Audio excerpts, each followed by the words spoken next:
eternal security would conflict with what we believe as Catholics, and I would argue it conflicts with what the Bible teaches as well. I'll share one passage with you that perhaps you've examined before, but maybe not within this context, and that's Galatians chapter 5, verse 4. Paul tells the Galatians, "You are severed from Christ, you who would be justified by the law. You have fallen away from grace. For through the Spirit by faith, we wait for the hope of righteousness." Now, there are three elements, three details here that are relevant to our conversation here. Number one, Paul says the Galatians are severed from Christ. Now, if you think about that, brother, what does that imply? That implies that the Galatians, the Christians in Galatia, were once in Christ. And what does it mean to be in Christ? That means to be saved.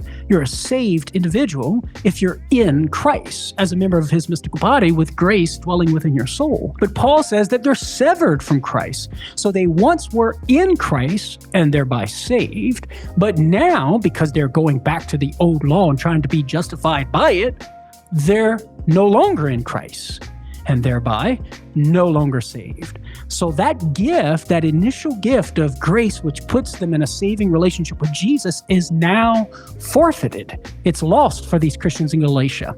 Second detail, Paul says you have fallen away from grace. That implies they once were in grace. And what does it mean to be in grace? That means to be in a saving relationship with Jesus, to be in friendship with Jesus. But for these guys, because they're trying to be justified by the old law, they've fallen out of that relationship with Jesus. They've fallen out of good grace with Jesus. And to fall out of good grace with Jesus, guess what? You can't be saved if you die in that state. So they've fallen from that saving relationship. And then finally, the third detail, Ed, Paul says that notice Paul includes himself here, a born-again, justified Christian, right?